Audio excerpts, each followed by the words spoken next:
nous sommes ensemble jusqu'à 1h. Vous avez carte blanche au 39 21 pour nous parler de vous et de votre vie. Alors n'hésitez plus, d'autant plus que vous y serez chaleureusement accueillis par Paul et Jeanne, sous le regard bienveillant de Philippe Chartier, qui veille au bon déroulement de l'émission en régie. Et si une histoire vous touche particulièrement, si vous voulez apporter votre soutien à un auditeur, vous pouvez également nous rejoindre à tout moment au 39 21 pour dialoguer avec nous en direct à l'antenne. Vous pouvez aussi nous écrire un mail sur le site europe1.fr ou nous envoyer vos remarques par SMS au 7 39 21 en commençant votre message par le mot nuit. Nous sommes ensemble pour 2 heures de direct. Europe 1, Caroline Dublanche. Bonsoir Sylvie. Oui, bonsoir Caroline. Bonsoir.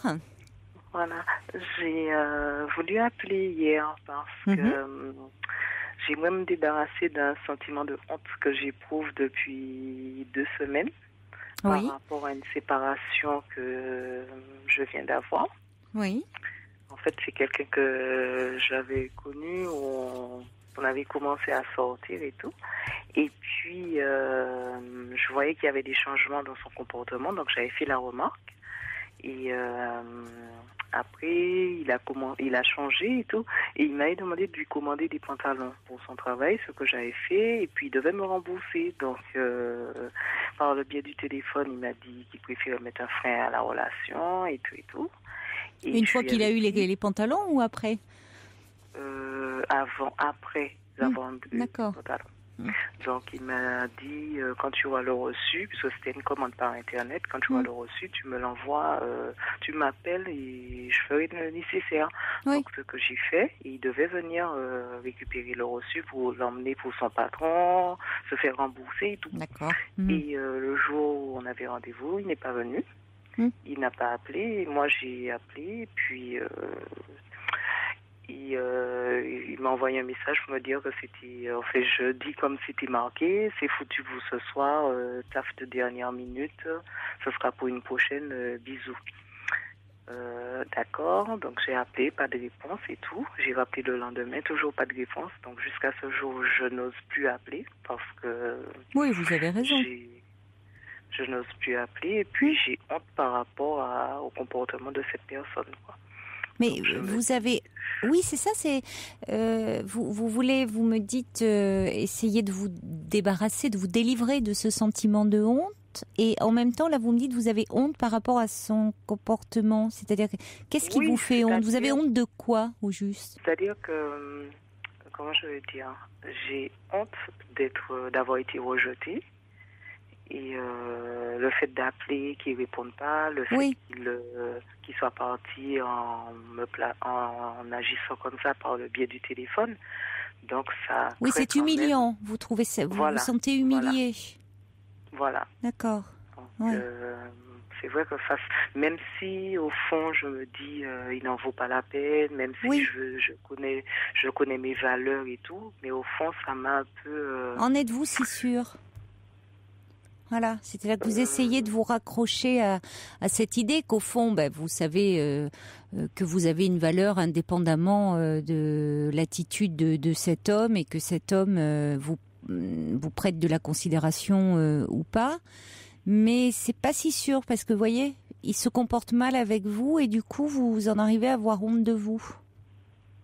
Alors que finalement on pourrait retourner la situation, lui pourrait être un peu honteux de son comportement, de s'être défilé comme ça. Si quelqu'un devait avoir honte dans l'histoire, on pourrait dire que lui pourrait être un peu honteux de ne pas avoir pris la peine de vous rappeler finalement. Vous voyez, on pourrait voir les choses comme ça, dire il aurait pu au moins dire après tout s'il voulait mettre un terme à votre relation. Au moins le formuler, le verbaliser. Tout à fait. Bon. Or, évidemment, c'est vous qui vous sentez humilié, qu'ils ne prennent même pas la peine de... Vous êtes humilié de sa lâcheté, finalement. Ouais. Mais c'est c'est son comportement à lui. Vous n'êtes pas responsable de son comportement. Et c'est pas lié à ce que vous êtes vous, à ce que, vous voyez, c'est pénible. C'est un sentiment pénible. Évidemment, c'est jamais agréable. Ça le serait pour personne, hein, Sylvie. Mais ça ne vous enlève aucune valeur. En tout cas, moi, quand je discute avec des filles, des copines, elles me disent que j'aurais dû, même si c'est quelqu'un même si c'était pas quelqu'un qui était disponible tout le temps, j'aurais dû ne pas faire des remarques, enfin. Et moi, je suis pas d'accord parce que je me dis que je sais ce que je vaux, ce que je veux, et que je ne peux pas accepter que quelqu'un me mente, se moque de moi. Donc voilà.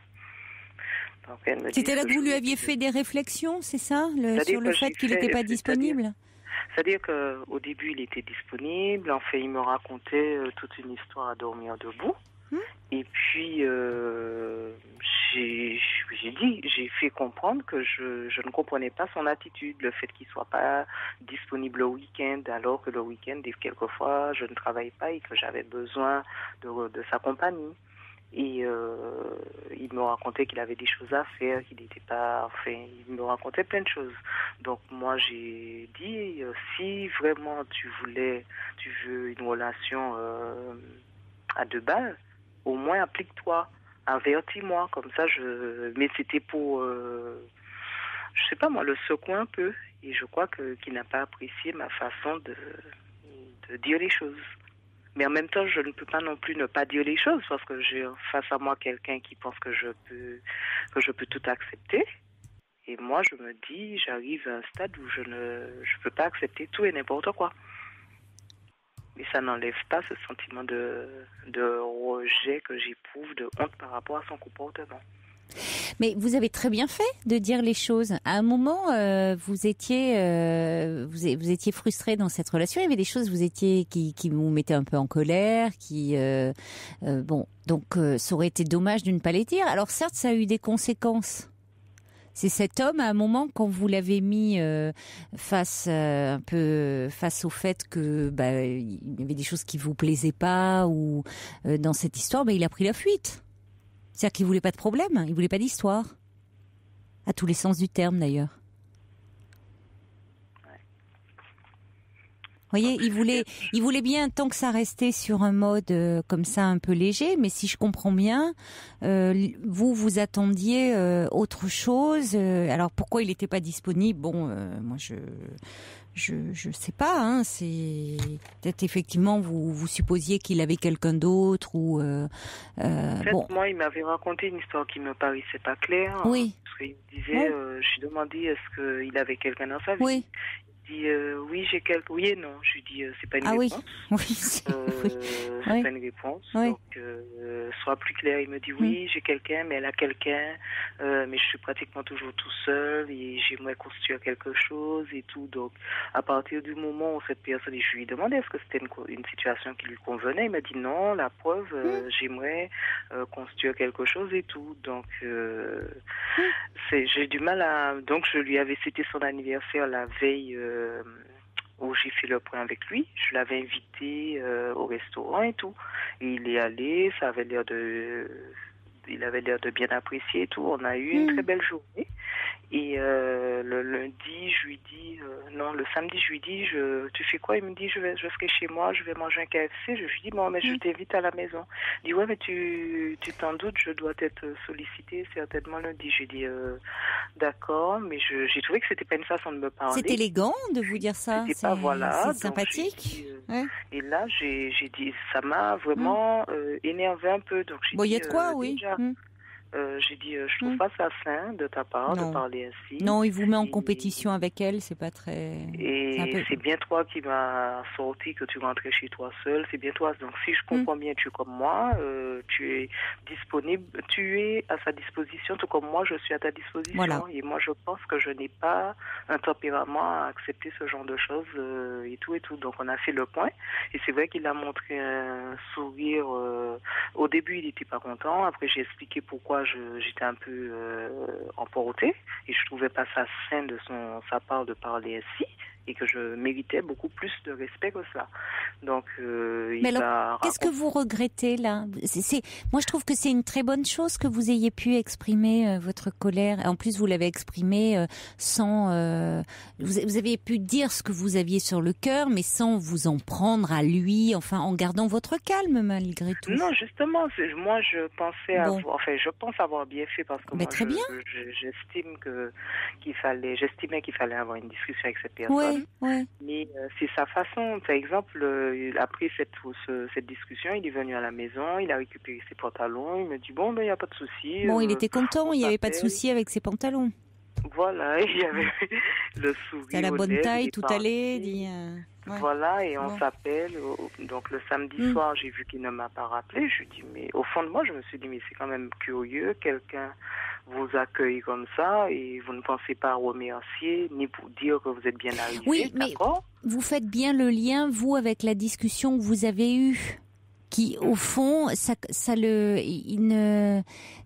dérangeait. C'est-à-dire, il vous dit aussi clairement qu'il a quelqu'un. Bon, cette femme n'est pas libre. Alors vous auriez pu croire au début et après tout dire bon, certes il n'est pas libre, mais il a une relation avec une femme qui elle-même n'est pas libre. Donc vous avez eu raison de tenter votre chance. Après tout, si cet homme vous plaisait, parce que si il était clair avec son désir, il aurait pu dire je suis dans une relation sans issue. Là, avec Sylvie, elle me propose quelque chose où elle est disponible et on peut vivre quelque chose véritablement. Bon, vous auriez pu envisager quelque chose tous les deux. Il se trouve que finalement, lui était dans cette relation avec vous, mais aurait continué l'autre relation avec cette autre femme. Bon, vous, ça ne vous convenait pas. Donc à un moment, vous lui avez dit que c'était pas ce que vous souhaitiez. De là, quand il a compris ça, il a pris ses clics et ses claques et ses pantalons, et voilà.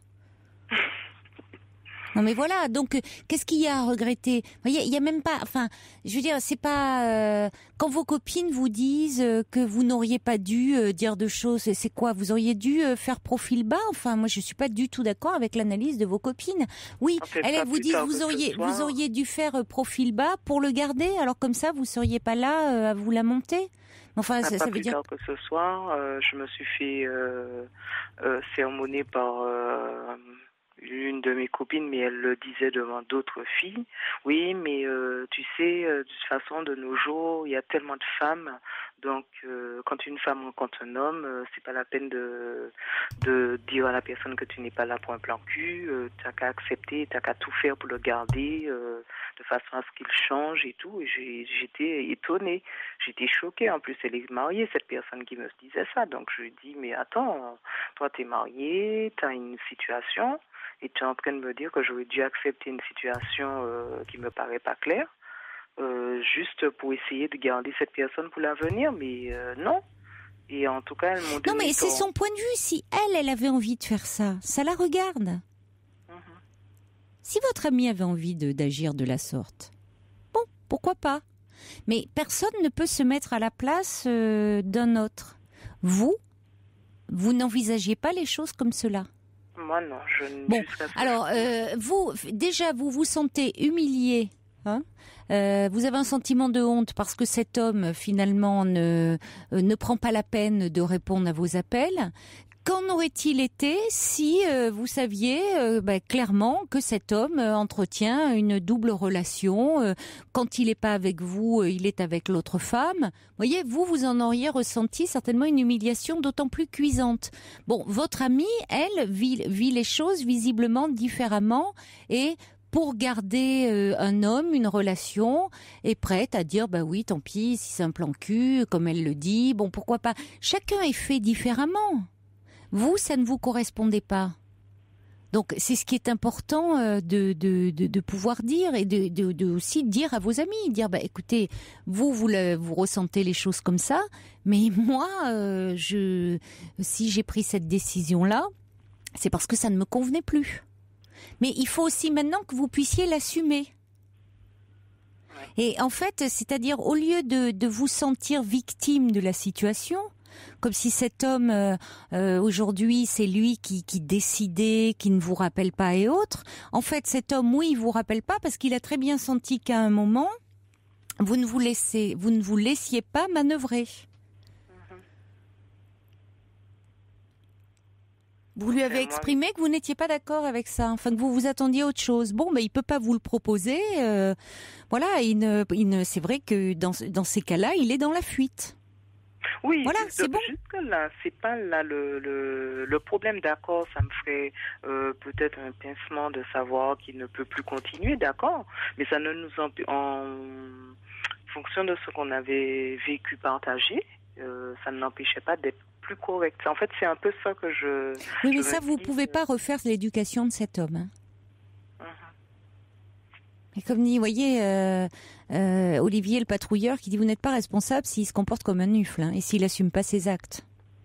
Par exemple, les pantalons, il m'a demandé de lui rendre un service, de lui commander parce qu'il n'avait pas Internet. J'ai compris, oui. Donc, mais vous lui avez rendu service, lui, voilà. Une fois que vous lui avez rendu service, il est parti. Mais enfin, je veux dire, il faut maintenant. Qu'est-ce que vous auriez fait avec un homme comme ça ? Vous voyez, il faut aussi arrêter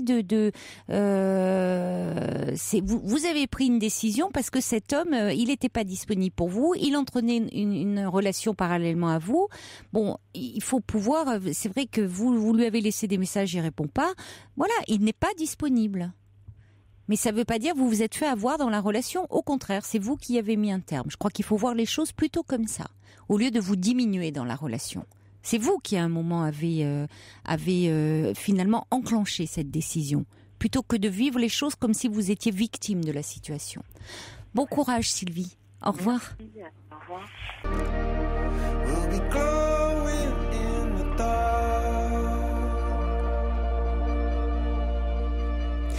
Coldplay, Charlie Brown. Europe 1. Bonsoir Juliette. Bonsoir Caroline. Bonsoir. Bien voilà, je vous appelais parce que je suis complètement perdue et raplapla. Oui. Il m'arrive beaucoup d'événements en ce moment. Je ne sais pas par quel vous commencez. En fait, je vais commencer par l'hospitalisation de mon beau-père. Oui. Qui, lui, n'a jamais été malade, jamais. Il s'avère que j'ai eu le chirurgien en ligne et que après une intervention chirurgicale, il a vu, il en est sûr que c'est un cancer, il en est sûr que pour lui, vu qu'il a des soucis de santé, de diabète et autres rénaux, le PET scan ne sera certainement pas possible pour voir si toutefois c'était étendu, que la chimiothérapie pour ce genre de cancer est très très lourde.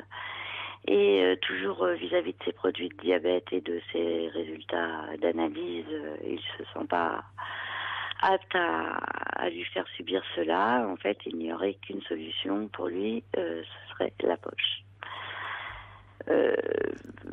Chose qui va déjà poser un énorme problème.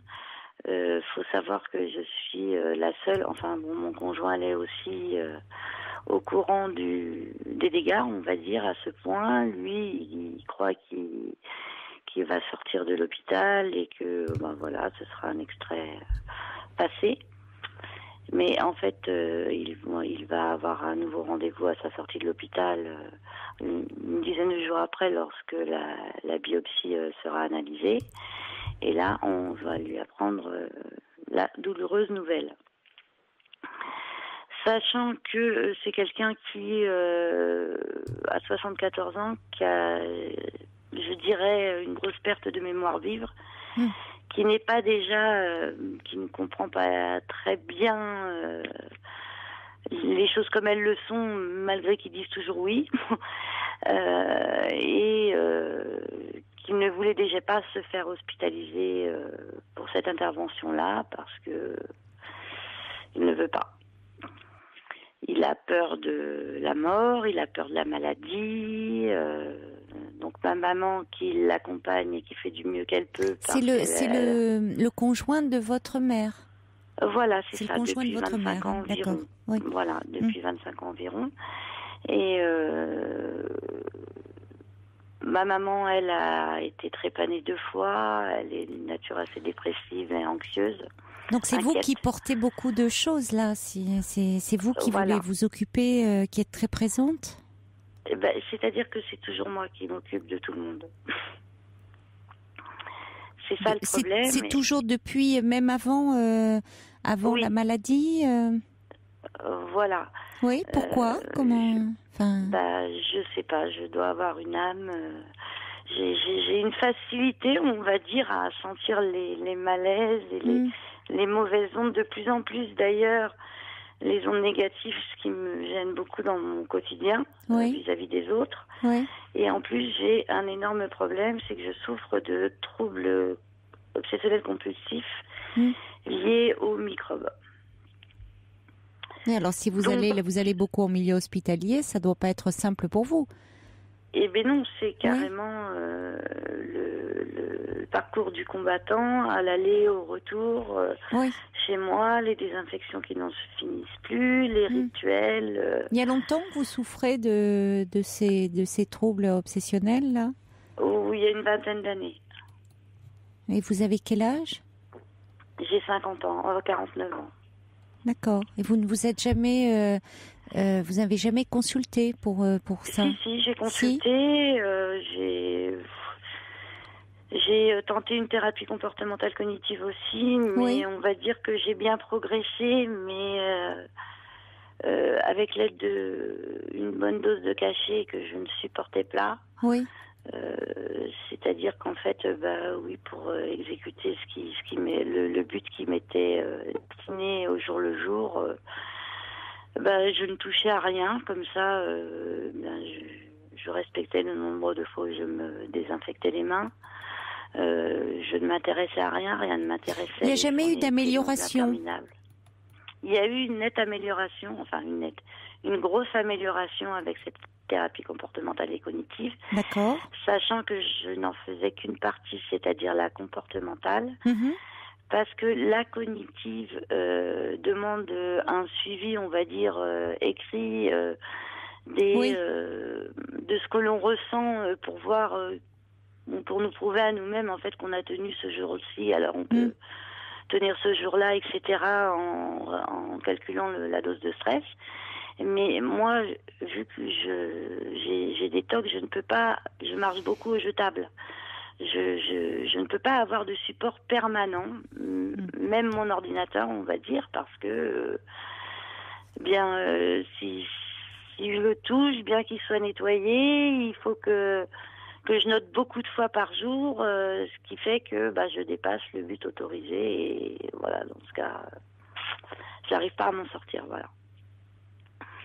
Depuis quand vous dites que depuis toujours vous vous occupez des autres, c'est-à-dire ça s'est mis en place très tôt dans votre histoire. Enfant, déjà vous êtes occupé de quelqu'un dans votre famille. Dites votre mère qui est assez dépressive, elle était déjà dépressive quand vous étiez enfant. Oui, et j'étais très très attachée à elle. J'avais du mal à couper le cordon, qui n'est toujours pas coupé, mais plutôt de son côté. Mais oui, vous avez raison. Ça doit être elle qui a du mal à se séparer de vous. Voilà, et en plus, il m'a été révélé un secret de famille qui me révèle que je ne suis pas la fille de mon papa. Voilà, qui ne nous a pas élevés. Oui. Qui n'a pas du tout participé à notre éducation, que ce soit financièrement ou autre. Oui. Donc j'avais Et qui vous l'a que vous portiez. Ma maman. Oui, elle vous l'a révélé quand ? Elle me l'a révélé cet hiver lors d'une dispute avec une de mes sœurs, sachant que j'étais déjà fâchée avec l'autre, en lui disant mais c'est pas possible. Si tu pouvais me dire, mais sans y croire, si tu pouvais me dire que je n'ai pas le même sang qui coule dans mes veines que ces deux-là. Et là, elle m'a rappelé le lendemain en me disant, écoute, là, tu m'as tendu une perche. Voilà, alors lorsque tu es devenu TOC, je suis allée voir des psys pour justement leur révéler cela et leur demander si ça pouvait avoir un impact sur les TOC. Bon, c'est vrai qu'il y a 15-20 ans, les recherches n'étaient pas aussi poussées sur les TOC. On n'y connaissait pas grand-chose, donc en fait, on lui a surtout conseillé de se taire et de ne pas me le dire que c'était quelque chose de très fréquent. Et oui, comment, oui. Donc, en plus, moi, je me dois de révéler ce secret tout au moins à ma fille. Bien sûr, Elle a une tendance obsessionnelle aussi liée à une agression qu'elle a eue et je voudrais qu'elle se libère de ça. Oui, bien sûr, c'est important, oui. Voilà. Mais pourquoi ça a été un tel... c'est-à-dire, vous êtes dans la fratrie, vous êtes en quelle position? Vous êtes la dernière. La dernière. Et elle était encore avec votre père quand elle a eu une liaison avec votre... Alors, elle était encore, avec son mari quand elle a eu une liaison avec votre père? Oui. D'accord, c'est pour ça que ça devait être dissimulé. Voilà, et en fait, j'ai l'impression que pour elle, bon, elle est très très fatiguée cérébralement, donc c'est dur d'avoir une conversation constructive un peu plus d'un quart d'heure. Et donc j'arrive pas à savoir exactement, mais tout ce que je sais, c'est que tout ce que j'ai ressenti, c'est qu'elle est plus dans la problématique, oui, tu sais, j'ai trompé mon mari, mais il n'était pas gentil avec moi, il me trompait aussi, nanana, j'en bavais, nanana. Oui, de se justifier finalement, de justifier plus, Voilà. Oui, plus que, pardon. Plus que dans le fait, un secret de famille, ça engendre tout un tas de complications qui fait boule de neige dans une famille et dans la construction de quelqu'un. Dans votre construction, exactement. Voilà. Puisque vous, il y a quelque chose que vous saviez inconsciemment. C'est pas un hasard si à un moment vous avez dit cette phrase. Vous sentiez quelque chose, vous saviez quelque chose, et les paroles de votre mère sont venues le confirmer. Mais l'enfant a toujours un savoir inconscient de ce qui est lié à ce qui le concerne finalement, à son histoire, à sa conception, à sa naissance. Voyez, et c'est terrible quand on lui raconte une autre histoire que la vérité. Parce qu'à ce moment-là, ça peut avoir des conséquences effectivement graves. Ça peut même l'empêcher d'apprendre parfois, puisque finalement on lui ment sur ce qui est essentiel, c'est-à-dire son histoire à lui. Donc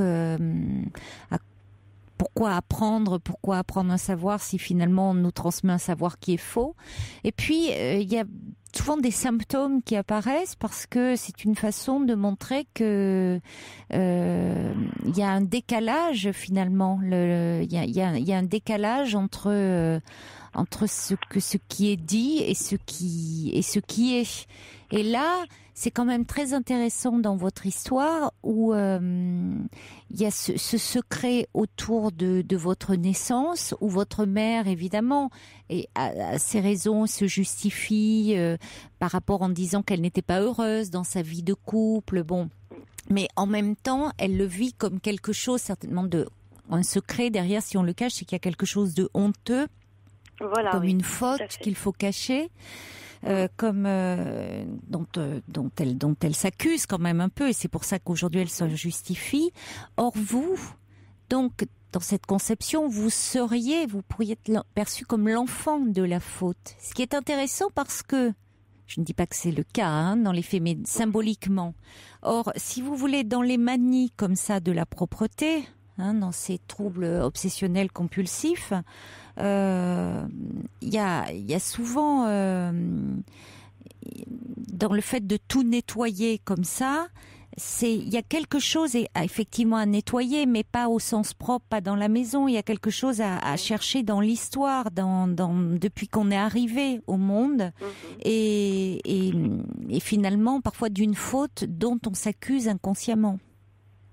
Peut-être, mais j'avoue que j'ai quand même une certaine facilité à transmettre beaucoup d'énergie à quelqu'un qui ne va pas bien.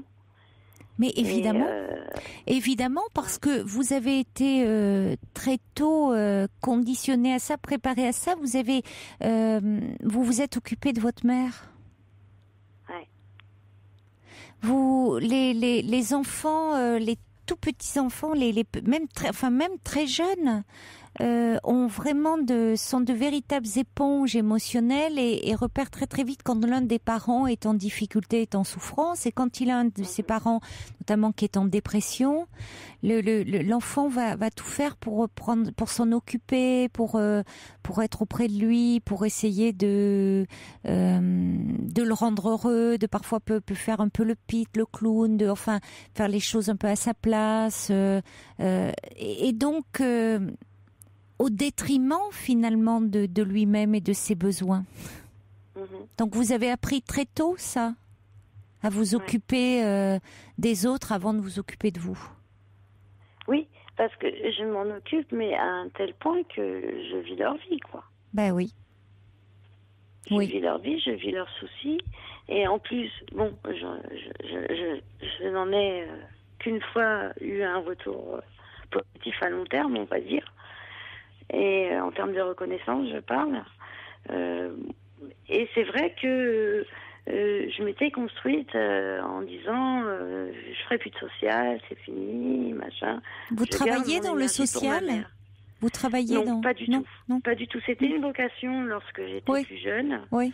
Mais non, là, je ne travaille plus parce que je suis en invalidité. D'accord. Oui. Avec méthode parce que je suis associable, quoi, on va dire. C'est-à-dire que ça vous coupe... En termes de comportement. Oui, quoi. Ça vous coupe des autres. C'est finalement une protection. Ah oui. Hein ? Au fond, là, vous n'avez plus à les prendre en charge.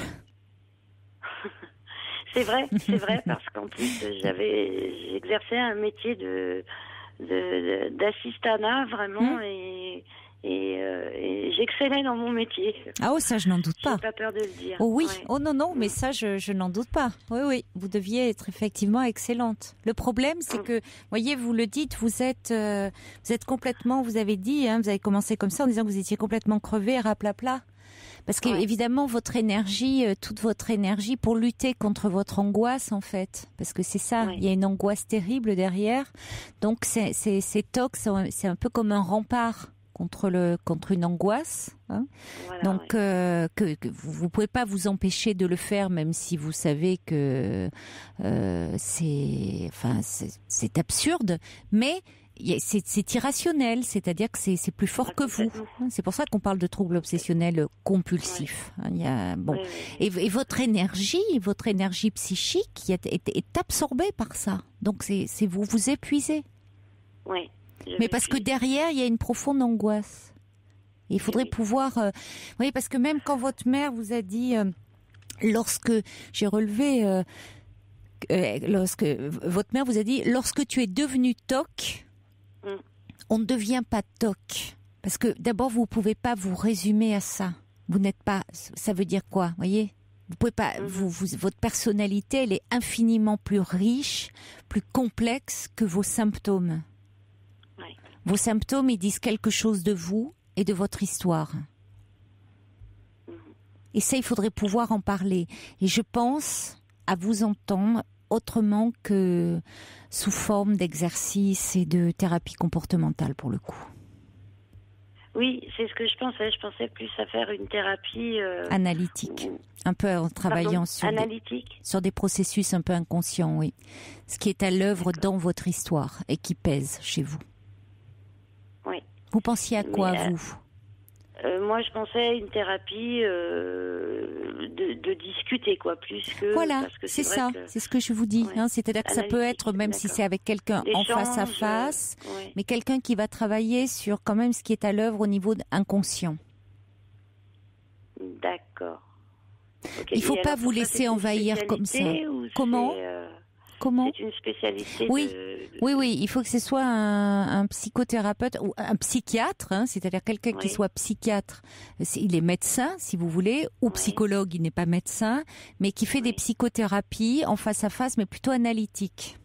Voyez, c'est-à-dire qu'il y a une formation derrière de type analytique. Donc ça, vous posez la question, oui. Vous demandez à soit votre médecin traitant un conseil, soit vous posez la question au thérapeute de quel type de psychothérapie il pratique. Hein, c'est important. D'accord. En disant que vous avez essayé la thérapie comportementale, mais le MDR. Ouais. Non, mais vous avez besoin. J'avoue que le MDR est une très très bonne thérapie, mais bon, elle est pas. Elle a pas beaucoup de succès sur les TOC, quoi. Mais j'avoue que j'en ai usé pour d'autres soucis, et j'avoue que c'est quelque chose que je peux recommander, quoi. Mais c'est votre histoire dans son ensemble depuis voyez, qu'il faut reprendre, parce qu'il y a quelque chose que vous exprimez pour le moment de cette angoisse qui ne peut s'exprimer qu'à travers vos symptômes. Et il faut que vous puissiez mettre des mots, parce que vous avez les mots en plus. Oui. Vous les avez. C'est ça. C'est-à-dire que il y a des personnes. J'ai des tas de choses à dire. Oui. Mais voilà, il y a des personnes qui parfois, on peut pas demander les thérapies. Il faut pouvoir adapter. Il y a des personnes pour qui le langage n'est pas un secours. Vous voyez, ça, on sent qu'elles ne sont pas à l'aise. Ce n'est pas un secours pour elles le langage. Donc il faut respecter ça. Il y a d'autres formes de thérapie qui vont être plus adaptées, ou des traitements médicamenteux, ou bon. Mais vous avez les mots. Vous arrivez, vous faites les associations avec votre histoire. Donc ça serait dommage de pas en parler. Oui, tout à fait. Mais alors justement, chaque fois que je décide de m'occuper de moi, c'est-à-dire de ma maison, de mon conjoint, de moi aussi, parce que j'avoue que là, ces derniers temps, vu que je rentrais à l'hôpital, c'était 5 douches par jour, donc autant de lessive, autant de machin, autant de trucs.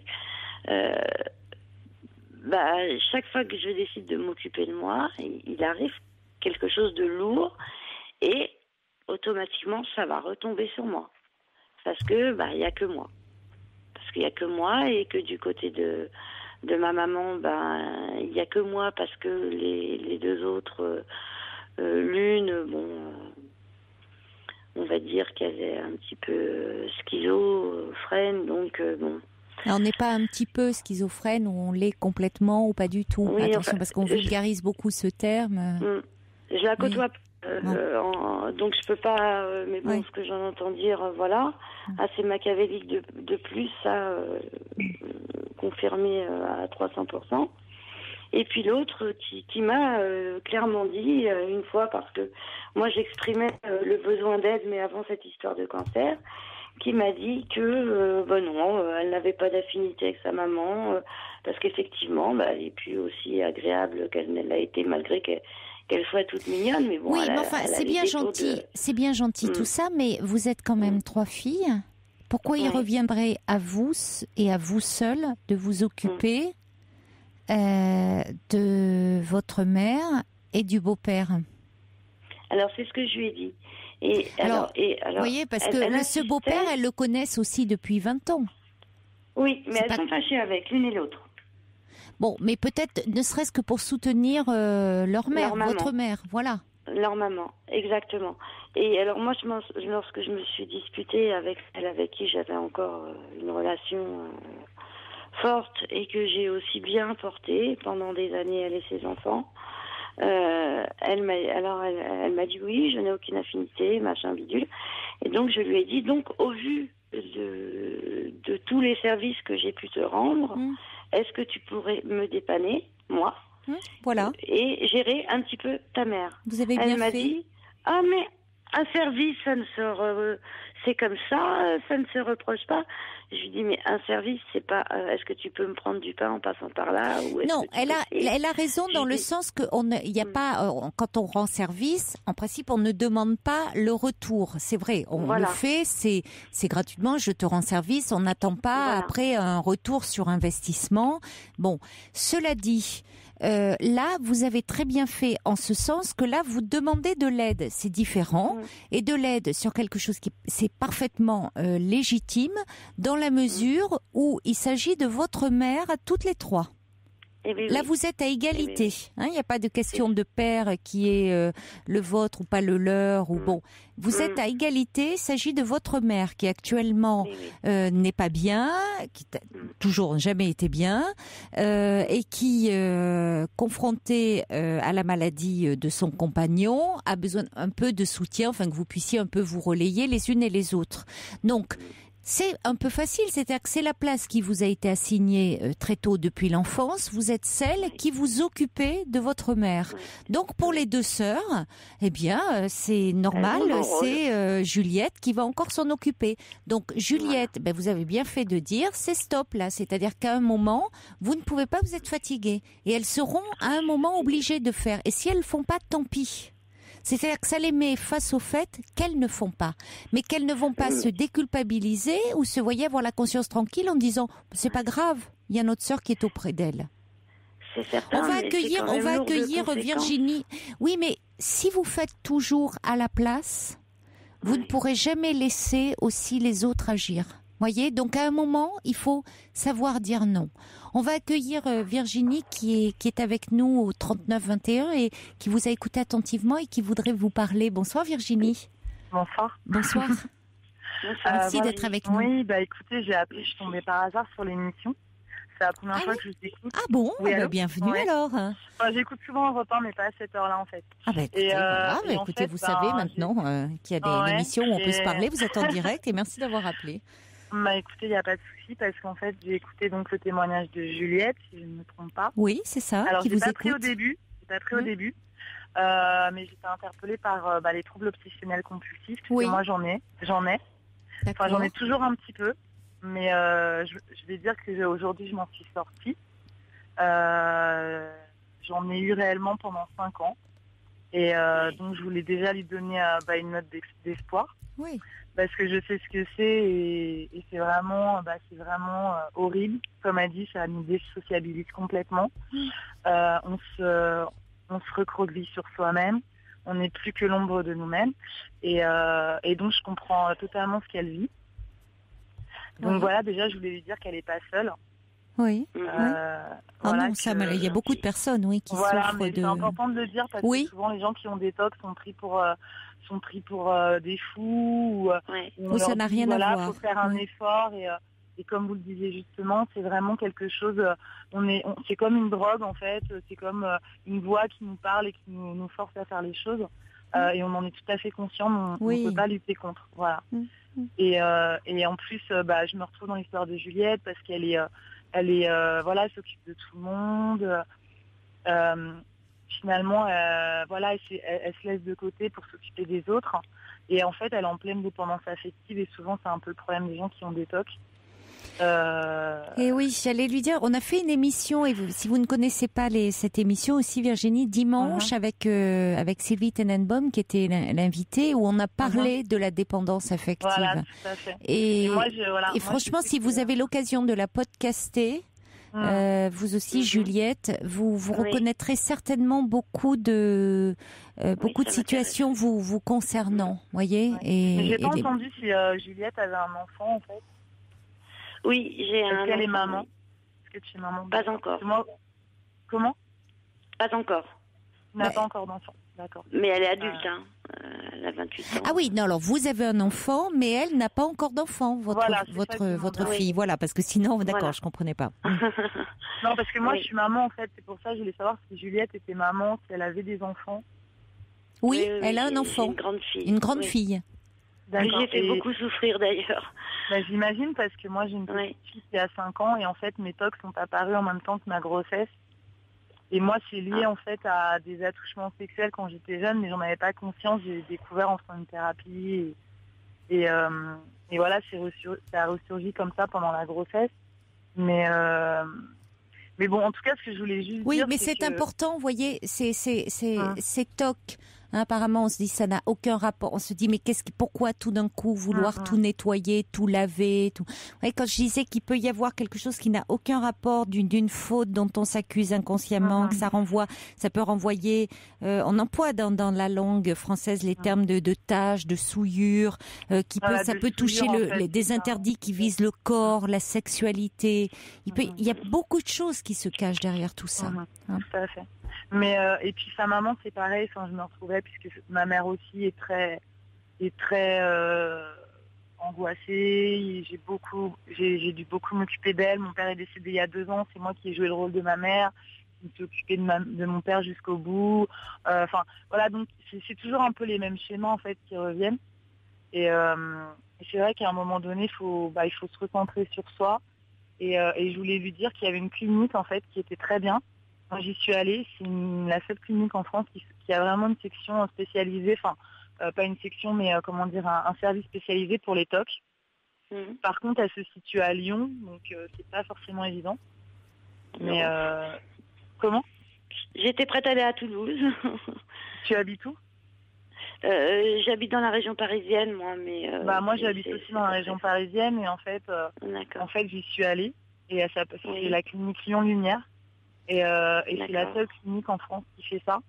Et quelle méthode utilise-t-il pour soigner Alors en fait, c'est un mélange de thérapie comportementale et cognitive.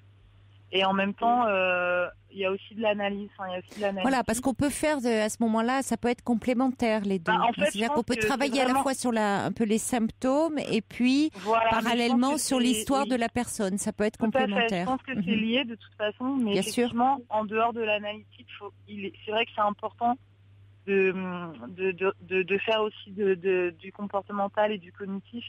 Parce que pour les symptômes, par rapport aux symptômes. Oui. Et après, je voulais aussi dire que moi, ce qui m'a beaucoup aidée, c'est que à côté de ça, j'ai fait les thérapies comportementales et cognitives. J'ai fait une thérapie analytique d'1 an en plus aussi. Et j'ai aussi un traitement. Ah oui. Qui m'a énormément. Moi aussi, j'ai un traitement. D'antidépresseurs. Oui, tout à fait, mais parce que j'en avais essayé plusieurs et ça ne marchait pas.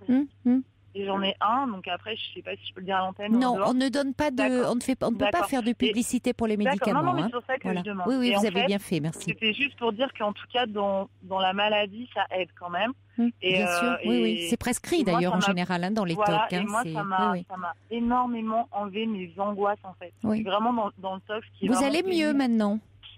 Ah, mais aujourd'hui, je m'estime Vous vous estimez guérie? J'ai retrouvé, je n'ai pas travaillé pendant 4 ans. Oui. Je me suis complètement isolée pendant 4 ans. Je me suis même mis, j'ai limite rompu les liens avec ma famille parce que je me sentais seule. Personne ne comprenait ma maladie. Je me suis séparée du père de ma fille. Enfin, j'ai vécu, c'était horrible. Donc c'est pour ça que je dis, je comprends Juliette.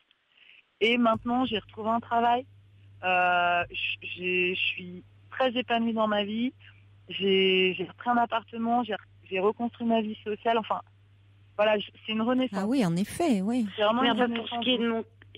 Excusez-moi de vous couper, mais pour ce qui est de mon cas, je ne me vois pas aller dans une chambre médicale. Et moi, ça me pose réellement problème de rentrer dans une clinique. Après, on peut en discuter, mais c'est pas du tout une clinique, c'est pas du tout genre... une clinique psychiatrique, vraiment comme on peut se la représenter, pas du tout. C'est vraiment... Oui, mais on peut y faire ses rituels. Vous voyez, on n'a pas son lave-linge, on n'a pas son sèche-linge. Oui, mais alors attendez, à un moment, j'ai envie de vous dire aussi, Juliette, c'est-à-dire que ça veut dire soit vous voulez accepter qu'il y ait une prise en charge et dire ça devient complètement envahissant, ça m'épuise et ça a vraiment trop de répercussions négatives sur ma vie et j'accepte de me faire aider. Ou finalement, je les conserve, ces symptômes. C'est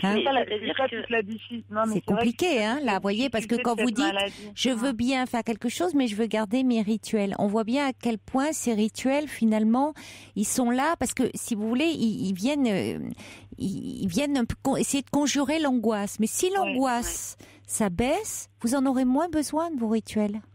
voyez, c'est-à-dire qu'il faut prendre le problème à l'envers. Ces rituels, ils sont là, mais bien sûr, parce que vous êtes dedans. Ces rituels, ils sont là, c'est vraiment un rempart. Ils sont comme un rempart contre l'angoisse. Mais on travaille aussi sur cette angoisse. Et si l'angoisse est beaucoup moins présente, les rituels aussi s'atténueront.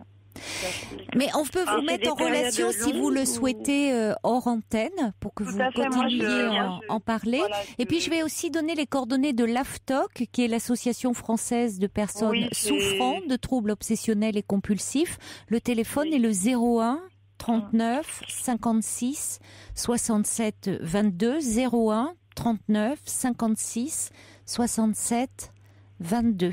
Voilà, bon courage à vous, Juliette. Merci beaucoup, Virginie, d'avoir appelé.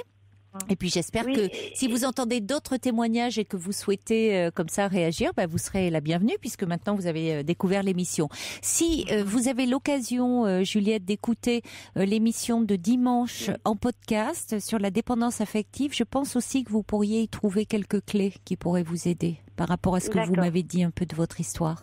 Bon courage. Ne raccrochez pas. Paul va vous mettre en relation en antenne. Au revoir. Merci à toutes les deux. Beaucoup. Au revoir. Au revoir. Europe 1. Toutes vos confidences à Caroline Dublanche au 39 21. 34 centimes la minute. We thought that love was over and we were really through. I said I didn't love him, that we'd begin anew. The room was singing love songs and dancing up and down. Diana Krall, We Just Couldn't Say Goodbye. À propos des tocs, Sergio dit, mais il y a aussi l'excellente pièce du génial Baffy. Toc, toc, toc. Oui, voilà, une occasion de rire de ces symptômes. Et puis, il y a Georges qui me dit, attention, chaque fois que vous dites un numéro de téléphone, vous le répétez 2 fois, c'est un toc, ça. Bien vu. Vous écoutez Europe 1, il est minuit. Et le journal est présenté par Laurence Gontier. Bonsoir Laurence. Toutes vos confidences au 39 21. 34 centimes la minute.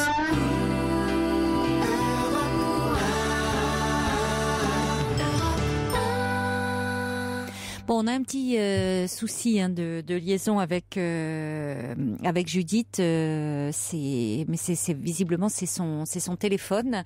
Donc on va accueillir Corinne. Bonsoir Corinne. Oui, bonsoir. Bonsoir. Vous m'entendez ? Oui, je vous entends jusque-là. Ne me faites pas peur. Oui. Hein. Non, ne vous inquiétez pas. Oui, non, je voulais vous parler des rapports un peu compliqués avec ma mère. Depuis que je suis toute petite, c'est vrai que je me suis sentie un peu, pas délaissée, mais enfin, on va dire que je pense qu'elle a eu un passé pas facile. Elle a peut-être pas choisi sa vie, son mariage, etc. Oui. Et du coup, ce qui est compliqué pour elle, c'est peut-être d'être mère quand on n'a pas choisi peut-être sa vie. Et à la fois, je lui reproche pas mal de choses, mais à la fois, je peux la comprendre dans ce qu'elle a vécu. Et c'est ce dilemme-là qui est compliqué pour moi. Oui. Je ne sais pas si vous comprenez ce que je dis. Si, je comprends. C'est-à-dire que aujourd'hui, vous êtes. Peut-être qu'elle aurait voulu faire des études, qu'elle n'a pas pu faire. Elle vous en parlait ? Oui. Souvent, elle dit que si elle avait pu, elle aurait fait des études. Et peut-être elle dit des choses très dures. Hein. Elle dit à l'époque, j'aurais peut-être pu divorcer, j'aurais pas eu d'enfants et ça serait mieux. Alors qu'on ait 6 enfants, c'est compliqué. Et oui, c'est difficile pour vous entendre parce que c'est comme si elle vous rendait responsable du fait qu'elle n'a pas pu mener la vie qu'elle aurait souhaité, alors qu'après tout, voyez, c'est cette insatisfaction qu'elle a. Vous n'en êtes pas responsable, c'est-à-dire que elle aurait pu divorcer. Mais à la fois, en tant que fille, je me dis peut-être que je peux l'aider et peut-être que je peux réparer des choses, je sais pas, mais j'ai l'impression qu'elle n'entend pas ou c'est compliqué pour elle. Et j'ai envie de lui dire plein de choses que on refait pas sa vie, on continue et puis mais à la fois elle reste quand même sur ce qui a été douloureux pour elle et elle a du mal à avancer. Oui, elle est dans une plainte. Oui, elle est dans une plainte et j'ai l'impression de ne pas avoir de prise sur elle. Et à la fois, en tant que fille de ma mère, c'est difficile parce que quand pour moi, il y a des difficultés où je ne peux pas y en parler parce que je sais qu'elle n'arrivera pas à les gérer. C'est-à-dire que vous ne pouvez pas, vous confier, avoir un soutien de sa part. C'est pas possible, parce que ça l'angoisse, c'est parce que... Bah oui, puis c'est vous qui devez vous occuper d'elle. Alors, voilà, c'est ça. C'est si vous changez la règle, là, ça va pas. Non, mais à la fois, c'est ma mère, je l'aime et je sais pas comment l'expliquer. Oui, mais j'aimerais pouvoir l'aider. Et à la fois, j'aimerais qu'elle m'aide. Enfin, je sais pas si c'est clair. Si. Et si, c'est-à-dire que vous aimeriez à un moment qu'elle puisse aussi vous entendre. Voilà, c'est ça. Alors. Et à la fois, je sais que quand c'est... après, j'ai pas de grosses difficultés, mais je sais que des problèmes que j'ai pu avoir, j'ai pas pu lui en parler parce que je sais que ça va l'angoisser, elle pourra pas les gérer, et à la fois elle me dit oui, mais tu me racontes rien, et je sais pas si c'est un manque de dialogue entre nous deux, mais c'est compliqué. Non, c'est pas un manque de dialogue, c'est que le dialogue, il est en ce sens que vous devez l'écouter. Parce que si vous avez très bien perçu que si vous, à un moment, vous confiez une difficulté, quelque chose qui vous préoccupe un peu, sans que ce soit quelque chose de grave, elle n'est pas à même de vous entendre ou de vous rassurer, puisque ça l'angoisse. Ouais. Donc, très tôt, si vous voulez, vous avez dû, face à cette mère qui était satisfaite de sa vie et qui vous en faisait part, j'ai l'impression. Bah oui, être en position un peu de parent pour elle, quoi. C'est vous qui l'écoutiez, qui presque deviez un peu la consoler à votre façon, mais les rapports étaient inversés. Les rapports ont été inversés très tôt. Et puis maintenant, c'est vrai que comme je suis maintenant adulte, je suis un peu sa confidente, quoi, en fait. C'est-à-dire qu'elle va me parler de mon père, ça va pas avec mon père, et il est pénible, et voilà. Donc, je pense que je suis pas à ma place, et à la fois, je pense que c'est un équilibre. Et si maintenant je vais lui dire, écoute, stop, quoi, j'ai ces petits problèmes de couple, elle dit que ça me concerne pas. J'ai l'impression que je vais rompre cet équilibre et que ça va être compliqué pour elle. Oui, parce que vous voulez toujours la protéger. Mais oui, parce qu'elle est fragile, quoi. Et ouais. Oui, mais que fait-elle pour ça, pour être moins fragile, à part se confier à vous? Je lui ai dit, écoute, parce qu'à un moment donné, elle voyait un psychologue, je lui ai dit, mais va voir ton psychologue. Et elle me dit, ouais, mais non, parce que je parle que de ton père. Et je dis, mais justement, il est là pour ça, quoi. Il faut que tu ailles le voir. Oui, ça serait mieux qu'elle en parle au psychologue qu'à vous. Mais sauf qu'elle veut plus, quoi. Et j'ai l'impression qu'en fait, elle veut être plainte. Je suis tellement à l'écoute d'elle que je suis un peu un substitut et c'est pas mon rôle, quoi. Non.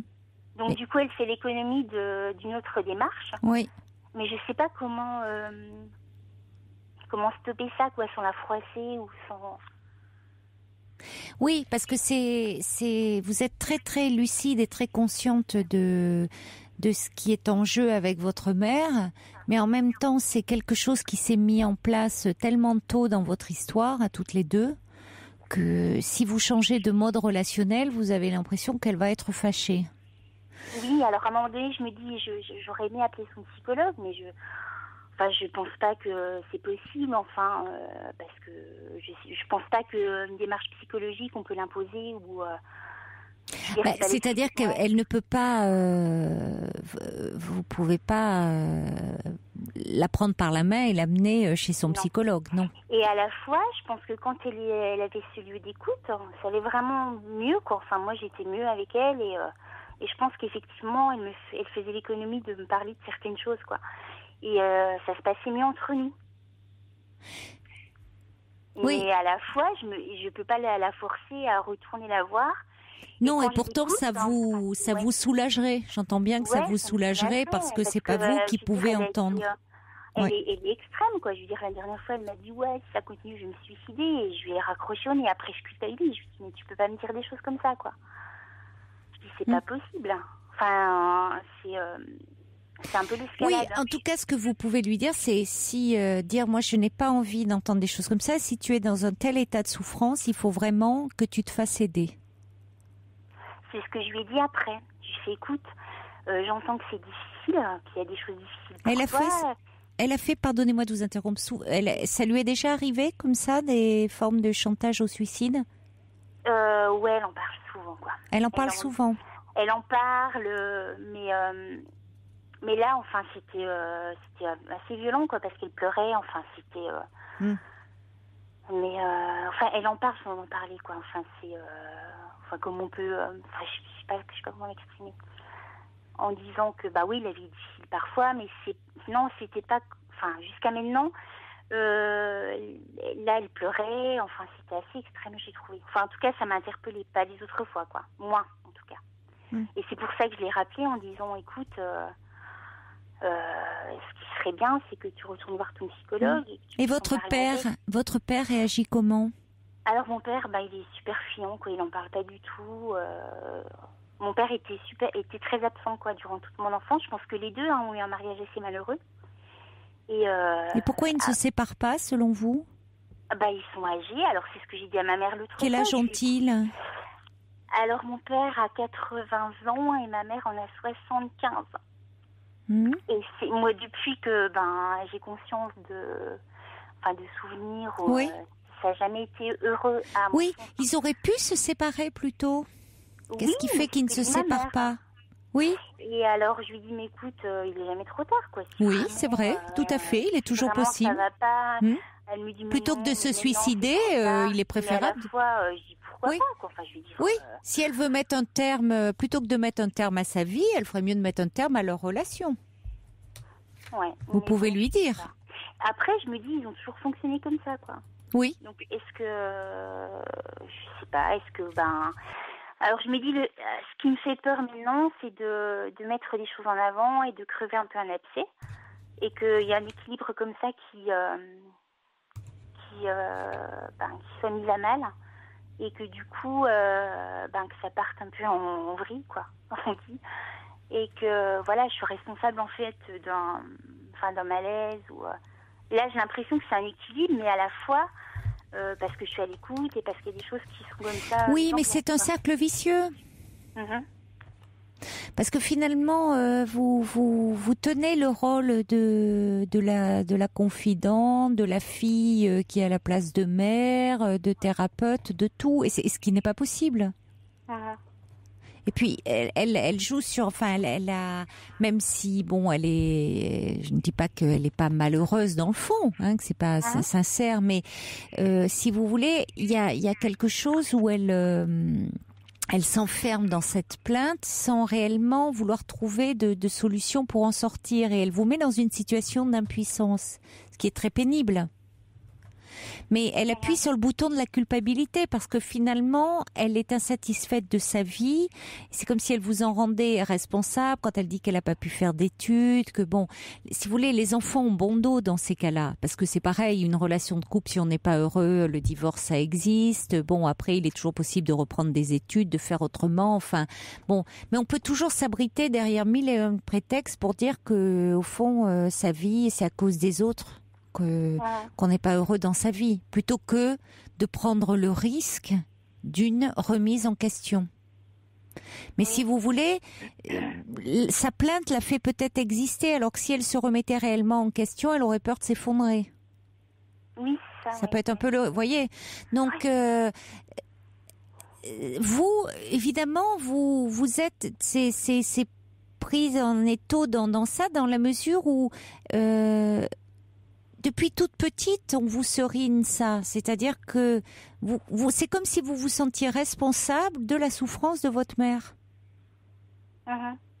Donc, qu'est-ce que vous voulez faire? C'est réparer, c'est l'aider, c'est pas responsable, mais c'est plutôt à l'écoute, enfin, je sais pas.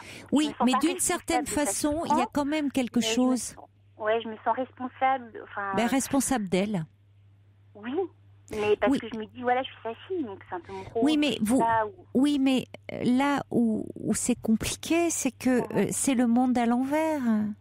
Oui. C'est les parents qui doivent être dans la protection de leurs enfants.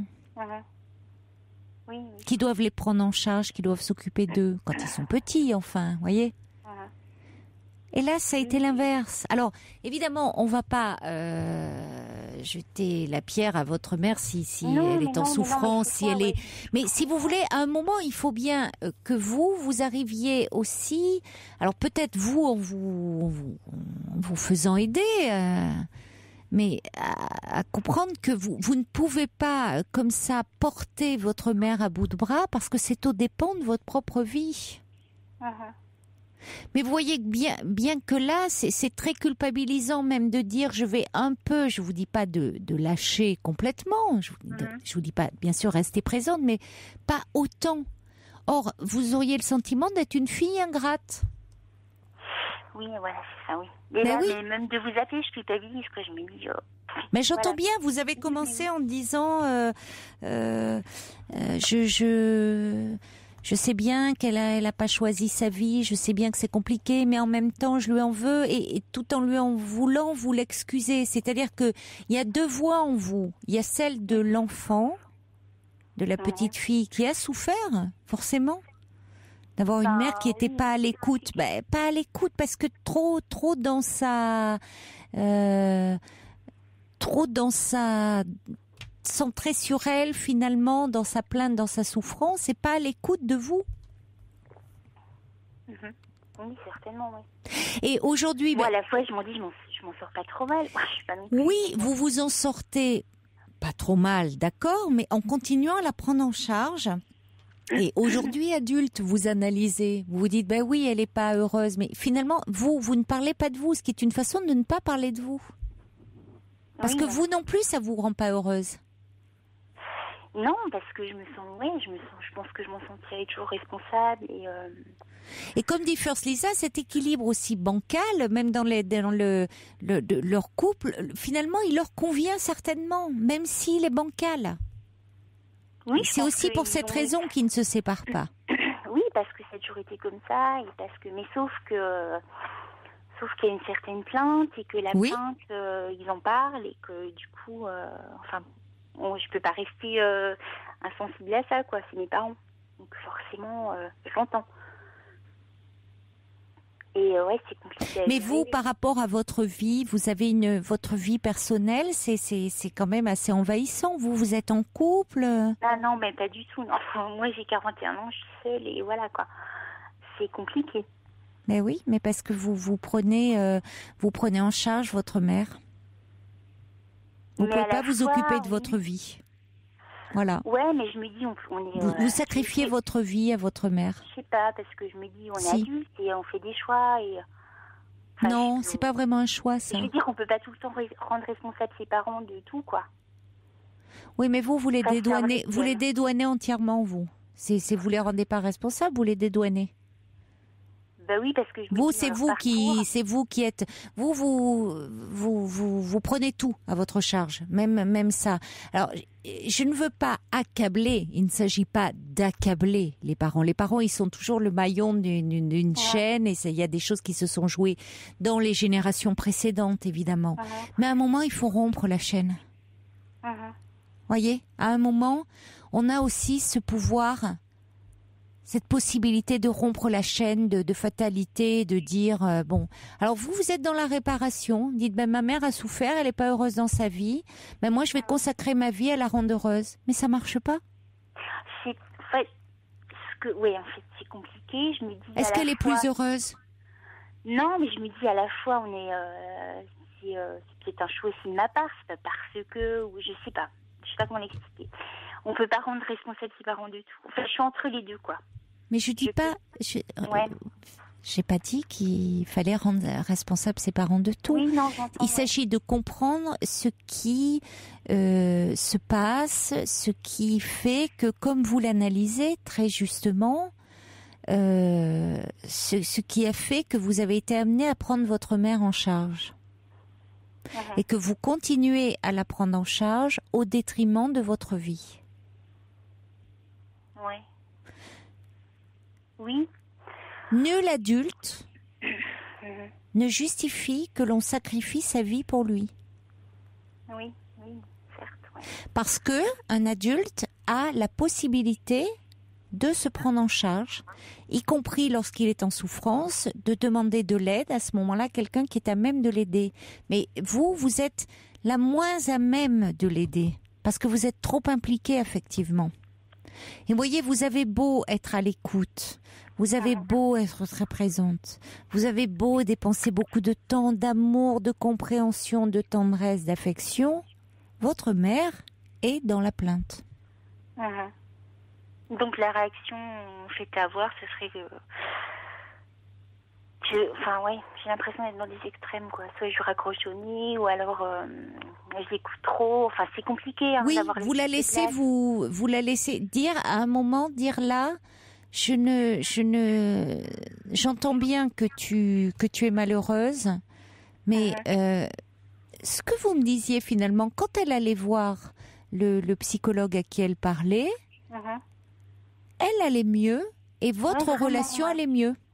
Oui, parce qu'il avait un espace de parole et vraiment, et du coup je me dis, est-ce que, comme je vous disais tout à l'heure, le fait de peut-être lui laisser me parler de certaines choses, ça l'empêche d'aller voir ailleurs. C'est possible, oui, c'est possible, c'est-à-dire que pourquoi aller voir quelqu'un et payer faire véritablement une démarche, c'est-à-dire avoir le courage, parce qu'il faut du courage pour entreprendre une démarche comme ça, un travail sur soi, une démarche thérapeutique, parce que ça suppose à un moment, bien sûr, dans un premier temps, on y va parce qu'on souffre, parce qu'on a mal et donc on se plaint. Mais à un moment, on va être amené un peu à sortir de la plainte. Et c'est-à-dire à pouvoir aussi passer par une période de remise en question de ses croyances, de ses certitudes, de sa façon d'être. Et c'est douloureux parce qu'on s'est construit sur ses croyances. Donc à un moment, on est vraiment dans une période où on est comme dans des sables mouvants, tous ceux auxquels on croyait, tous ceux qu'on croyait être même. Finalement, non, c'est pas si certain. Vous voyez, ça s'effondre et il faut reconstruire autre chose. Donc ça demande du courage. Alors c'est vrai que ce qu'elle vous disait, c'est qu'elle y allait pour parler de votre père. Donc oui, elle a dû faire ces premières séances-là où elle se plaignait, comme elle se plaint à vous de votre père. Et puis peut-être quand le thérapeute a essayé d'amorcer avec elle quelque chose autour de finalement... Je le fais simple, c'est pas comme ça, mais quelle est sa part de responsabilité aussi dans cette relation-là de couple, et finalement qu'est-ce qui fait qu'après tout elle reste dans cette relation tout en étant très malheureuse, finalement même dans le choix de cet homme-là là peut-être qu'elle a arrêté ses séances parce que là elle, voyez, je ne sais pas, mais parfois c'est ce qui arrive. Mais en tout cas, ce que vous pouvez lui dire aussi à votre mère, c'est que quand elle allait voir son thérapeute, ça allait mieux et que votre relation s'emportait mieux et qu'il y a des moments, ça vous rend malheureuse. Enfin, ça vous rend malheureuse de la voir malheureuse, mais que vous vous rendez bien compte que vous avez beau l'écouter, que ça ne résout rien. Parce que justement, vous êtes trop proche d'elle. Vous pouvez lui dire, c'est pas être ingrat, c'est pas lui manifester, c'est pas du rejet, c'est pas dire que vous vous en fichez, bien au contraire. C'est lui dire que parce que vous êtes trop proche, parce que vous tenez trop à elle, parce que ça vous affecte trop de la voir souffrir, que vous ne pouvez pas l'aider. Oui, et du coup, elle fait l'économie d'un ailleurs, quoi. Et oui. Qui pourrait effectivement lui permettre d'évoluer et de voir qu'il y a d'autres possibilités dans sa vie, même à 75 ans, c'est-à-dire d'aller mieux, tout simplement. Oui, tout à fait, oui. Vous voyez, il y a First Lisa qui dit « Il est grand temps de vivre votre vie sans culpabiliser, soyez un peu égoïste. » Mais dans le sens égoïste de vous ménager aussi, de prendre soin de vous, de penser à vous, de penser à avoir du temps, de l'énergie pour votre propre vie. Il y a Brigitte qui dit, vous avez été conditionnée à faire passer votre mère et les besoins de votre mère avant vous, mais pourquoi ? Vous existez aussi. Pensez à vous. Vous n'avez pas c'est comme si à faire, à justifier votre existence comme ça auprès d'elle. Oui, parce que c'est un peu idiot ce que je vais dire, mais parce que si j'existe, c'est grâce à mes parents. Enfin voilà. Mais on est tous en dette de vie. Oui, je sais bien, oui. On a tous une dette de vie, et vous savez, la vie, quand on dit oui, il a donné la vie, est-ce qu'on la donne ? On la transmet. Oui, tout à fait. Elle se transmet, la vie, hein. Ouais, votre mère vous a mise au monde parce qu'elle-même, on l'avait mise au monde. C'est quelque chose qui se transmet. Pour autant, on n'est pas propriétaire de ses enfants. Et si on est frustré dans sa vie, insatisfait, c'est certainement pas nos enfants qui en sont responsables. Hein. Certainement pas. Oui, les enfants ne sont toujours qu'un alibi dans ces cas-là. Non, mais vraiment, je pense pas qu'elle me met dans une place de responsable, mais elle me met dans une place c'est quand même ce que vous avez dit. Elle n'a pas choisi sa vie. Si elle avait pu, si elle aurait préféré faire des études, elle aurait pas eu d'enfants, elle est bon. C'est comme ça. Vous êtes là, mais bon, vous n'allez pas vous excuser toute votre vie d'être là. Oui, vous n'êtes pas enfant unique. Non. Vos frères et sœurs réagissent comme ça aussi ? Ils sont, je pense que je suis la seule qui va aussi proche. Qui va l'appeler souvent, Oui, il y a souvent un enfant comme ça qui est plus désigné, enfin qui se lui-même se aide comme ça le parent. Alors que vous en parlez tout à l'heure, c'est vrai que je travaille dans le social et du coup. Oui. Oui, vous avez une sensibilité particulière, évidemment. Mais à la fois, je me dis, c'est grâce à elle aussi, quoi. Oui, c'est-à-dire que je me dis, c'est vrai, je vais vous rejoindre, C'est pas que du négatif, quoi. Non, c'est-à-dire que vous avez appris, votre première patiente a été votre mère. Mais à la fois, je me dis, j'essaie de positiver et de me dire qu'elle m'a donné aussi des choses positives. Mais évidemment, elle vous a appris certainement, comme vous dites, vous repérez très vite vous sentez les personnes qui sont plus en difficulté. Mais le problème, c'est que il ne faut pas. Voyez, vous travaillez dans un métier où déjà vous êtes auprès de personnes qui sont en difficulté. Vous vous occupez de votre mère et vous. Quand est-ce que vous avez un peu de temps pour vous, de moments de plaisir pour vous. Vous pouvez pas passer votre vie à aider les autres tout le temps dans votre vie professionnelle, dans votre vie personnelle. Et vous, qui vous aide ? Qui vous soutient ? On va dire que, voilà. Voilà. J'ai pas... On va dire que mes difficultés, j'ai appris à les gérer toute seule. Et j'ai l'impression que ça me convient, quoi. Parce que vous n'avez pas... Ce que j'essaye de vous dire, c'est que vous avez été... Très tôt, il y a eu cette empreinte vous avez été mise dans ce schéma. C'est toujours le parent qui instaure la relation, au départ. C'est pas l'enfant. Il y a Brigitte qui dit, je pense qu'une thérapie vous aiderait à prendre de la distance en évitant de trop culpabiliser et enfin retrouver une place plus juste. Ça vous aiderait certainement dans votre métier aussi. Oui, mais oui. Oui. Il y a Sandrine qui dit, votre mère se plaint à vous parce que vous l'écoutez. Si vous l'écoutiez plus ou un peu moins, elle serait obligée de trouver autre chose que la plainte pour de nouveau communiquer avec vous. Vous communiqueriez autrement.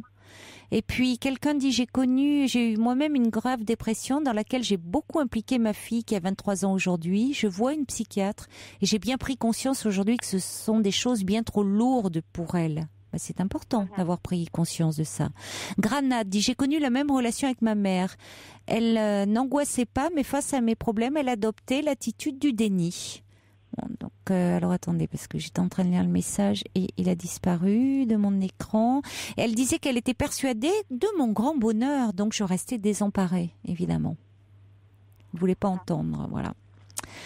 Donc je crois que ça serait important quand même vous n'avez jamais fait de démarche, vous Si, j'ai fait, mais bon, on va dire que c'était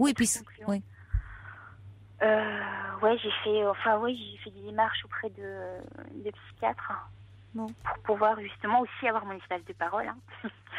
Et j'ai pas trop accroché, mais je pense que comme vous le dites, comme vous le dites souvent, quoi, c'est peut-être une histoire de personnes. Oui. Et je pense que j'aurais dû peut-être voir d'autres personnes. Oui, peut-être. Oui, c'est ça. La démarche que vous aviez faite était bonne. Après, bon, vous n'avez pas rencontré la personne qui vous a donné envie de poursuivre. Hein, ça peut arriver. Alors c'est vrai que c'est pénible quand il faut refaire et aller à nouveau parler de soi, de quelque chose d'aussi intime, mais ça en vaut la peine parce que ça serait dommage de vous arrêter en bon chemin. Ça vous aiderait, comme le disait Brigitte, à trouver une bonne distance, voyez, à être sans vous sentir écrasé comme ça par la culpabilité ou le sentiment de mal faire. Oui. Il y a Grégory qui dit il faut vraiment vous protéger parce que quand on a plus peur du changement que du malheur, comment fait-on pour éviter le malheur? La réponse est dans la question et convient tout à fait à votre mère. Que cette auditrice s'apprenne à développer un égoïsme salutaire et qu'elle se rappelle que chacun est responsable de sa vie. Sa mère n'échappe pas à la règle. Bon courage à elle. Et puis il y a Jean-Pierre qui dit et si vous acceptiez l'idée que vous rendez un très mauvais service à vos parents, à vos proches et à vous-même, ça fait beaucoup de monde, non? Ou vous pourriez dire peut-être à votre père aussi un petit mot, lui glisser un petit mot en disant peut-être moi je veux pas non plus me mêler de vos problèmes de couple, mais réagis. Peut-être si votre mère s'en prend à lui, peut-être qu'elle attend une réaction de votre père et le fait que votre père soit dans la fuite. Alors lui, c'est sa façon à lui de se protéger certainement. Hein, si elle crie, si elle fait des scènes, c'est sa façon. Il doit en avoir assez et il se protège. Mais ça incite votre mère à être encore plus dans la plainte face à quelqu'un qui ne réagit pas. C'est pénible d'avoir quelqu'un qui ne réagit pas en face. Vous voyez, c'est un cercle vicieux. Oui. Donc vous pouvez dire un petit mot à votre père aussi pour qu'il prenne un peu sa part du problème. Parce que là, finalement, vous voudriez, vous, l'enfant, même si vous êtes adulte, l'enfant du couple, régler des problèmes de couple, puisqu'elle vous parle même, c'est même pas d'elle, de son histoire d'enfant, elle vous parle de votre père. Vous imaginez l'implication, enfin, elle vous met dans une situation impossible parce que en voulant l'aider, elle, d'une certaine façon, c'est aussi un peu par rapport à votre père, pas le trahir, mais enfin, vous entendez des choses désagréables sur votre père. Oui, mais oui. Et c'est votre père. Oui. Donc, vous avez été proche de votre mère parce que c'est elle que vous sentiez le plus en difficulté, mais votre père aussi doit pas être très heureux dans cette situation et vous pouvez pas prendre parti comme ça. C'est pas à vous, il n'y a pas à prendre parti. Non, enfin, je sais pas si écouter, c'est prendre parti. D'une certaine façon, de ne pas... Non, écoutez, quand on est thérapeute, écoutez, c'est pas prendre parti. Mais vous êtes la fille. Oui. Et à un moment, on le dit, vous savez, qui ne dit mot consent. Il y a très longtemps, je lui ai dit, écoute, c'est mon père. Et, oui. Pas, mais, il y a très longtemps, mais vous avez le droit de le dire un peu plus souvent. Oui, dire, moi, je n'ai pas envie de t'entendre parler de mon père de cette façon-là. Parce que c'est mon père et je l'aime. Peut-être, je peux entendre qu'en tant que mari, tu n'es pas satisfaite. Bon, et il faut que tu ailles en parler. Mais moi, c'est mon père. Et j'ai pas envie que tu m'en parles de cette façon-là. Oui. Eh oui. Et oui, c'est important. Mais oui, mais comme donc, je il faut en parler. C'est vrai que l'âge aidant, on se dit, il y a un équilibre comme ça qui... Oui, mais l'âge, ça va continuer. Hein. Donc, si vous ne faites pas, vous, maintenant, une démarche, voyez, vos parents, ils vont pas aller en rajeunissant. Donc, ce problème, il n'est pas récent. C'est pas qu'une question d'âge. Ça serait lié là. Ça a toujours existé, me dites-vous. Hein. Donc, c'est pas un problème lié à l'âge. Okay. Donc, vous, il est grand temps que vous vous protégiez et que vous vous occupez de votre vie, surtout. Très bien. Je vous remercie. Parce que votre vie est importante et vous ne devez pas la sacrifier comme vous le faites. Vraiment. Allez, vraiment, occupez-vous de vous. Enfin. Ok. D'accord. C'est pas simple, mais bon. Mais oui, mais ça s'apprend. En tout cas, merci ça à vous et aux auditeurs pour leurs conseils. Je vous en prie. Je vous embrasse. Au revoir. Merci, au revoir. Au revoir. Pour rejoindre Caroline Dublanche, appelez le 39 21, 34 centimes la minute.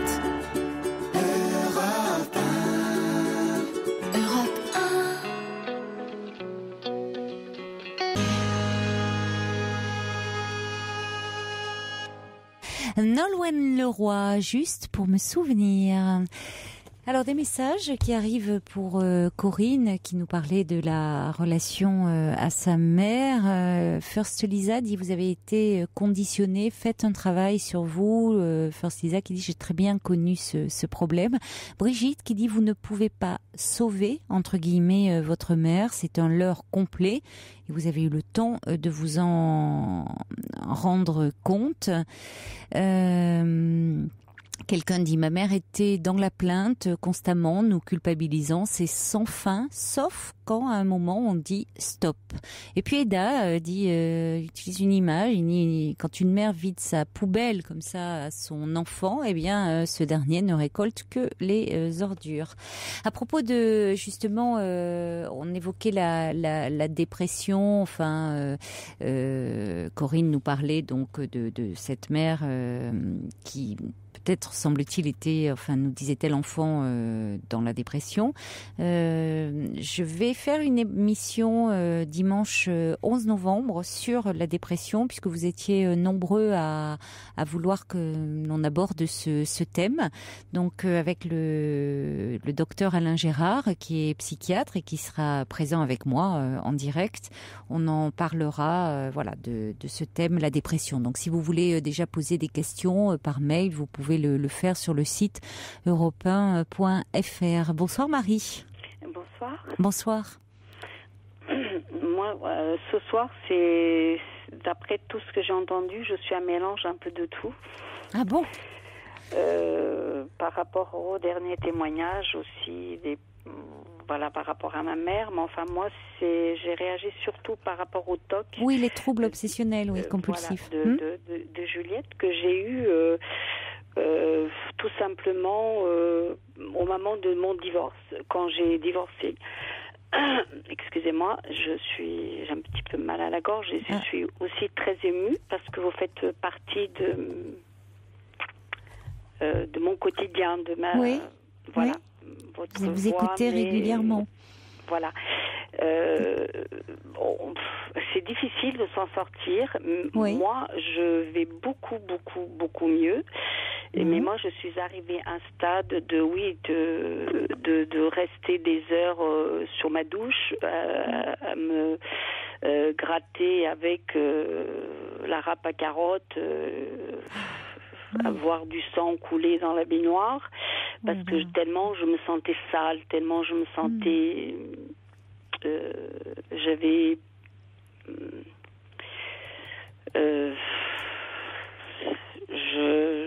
oui, je me sentais sale, oui. Je pouvais pas, je ne pouvais plus me regarder dans la glace, je ne supportais plus mon corps. Je ne supportais plus donc c'était des crises d'angoisse, à ne pas pouvoir sortir de la maison parce que c'est ce qu'elle disait tout à l'heure, c'est une voix qui vous avez la petite voix qui vous dit non, on va dans la baignoire et puis vous arrivez pas à résister. Donc, mais prendre c'est ça c'était vraiment très extrême, prendre la râpe comme ça pour râper les carottes. C'était votre peau, vous, jusqu'à vous faire saigner. C'était ma peau, c'était mes jambes et c'était horrible. Qu'est-ce qui fait que vous vous sentiez, vous dites aujourd'hui ça va mieux, vous avez fait un travail sur vous avez compris pourquoi vous vous sentiez aussi sale, qu'est-ce qui s'est passé dans votre histoire? C'est un peu difficile parce que ce serait peut-être on n'a pas le temps. D'accord. Bon, puis vous pouvez ne pas vouloir en parler aussi. Oui, mais oui, j'ai fait un travail, j'ai fait une thérapie, je suis suivie, mais bon, j'ai des médicaments aussi, c'est clair. Vous avez compris pourquoi, en tout cas oui, on m'a expliqué. J'ai pas compris au départ. Mais après une thérapie, après j'ai compris pourquoi je me suis sentie aussi sale, aussi mal. Et bon, j'ai fait une grave dépression, j'ai été hospitalisée. Mais après tout ça, ce qui me touche, ce qui me fait le plus mal aujourd'hui, c'est que mon entourage en tout cas, c'est que j'ai, moi personnellement, l'impression que quand on fait une dépression, on est dans on a une étiquette. Une étiquette dépression, ça veut dire folie, et on fait plus partie c'est comme si on vous faisait plus confiance, comme si vous gardez cette étiquette, et c'est de ça que je souffre aujourd'hui. C'est de ça que je souffre aujourd'hui. Parce qu'une dépression, personne n'est à l'abri, puisque j'ai vécu des choses très graves. J'ai vécu des années, il m'a fallu beaucoup de courage pour pouvoir m'en sortir de tout ça. Je ne regrette rien, parce qu'aujourd'hui, je me dis que je me sens plus forte, je me sens... voilà, mais la seule chose qui me dérange, c'est que l'entourage, c'est que j'ai l'impression... Vous colle une étiquette ? Vous avez le sentiment ? Vous colle une étiquette Oui, ouais. Oui. Oui, alors qu'on en sort d'une dépression. Enfin, il peut y avoir des rechutes, mais on n'est pas forcément dépressif toute sa vie. Non. Non. Mais moi... Oui, vous souffrez de ça. Votre entourage veut toujours vous voir à part. Oui. Et c'est de ça... Votre entourage familial, de couple ? Oui. Mm-hmm. Oui. Ça serait important d'en parler avec eux. À commencer par ma mère. D'accord. Voilà, commencer par mais ma mère. Mais ça serait important d'en parler avec eux, de dire que vous voyez, qu'on ne vous enferme plus dans ce statut-là. C'est important. Bon, on en parlera de cet aspect-là aussi, lorsqu'on évoquera ce thème de la dépression. Merci, on doit se quitter, Marie. Merci beaucoup d'avoir été avec nous. Merci au revoir, Marie. Beaucoup, bonne soirée. De votre émission. Merci beaucoup. Au revoir. Bonne soirée, au revoir. Belle nuit à vous, faites de jolis rêves, reposez-vous bien ce week-end, on a 1 heure en plus, profitez-en pour dormir. Et maintenant, il est 1h sur Europe 1, c'est l'heure des infos présentées par Laurence Gontier. Bonsoir Laurence. Bonsoir Caroline, bonsoir à tous. Le duel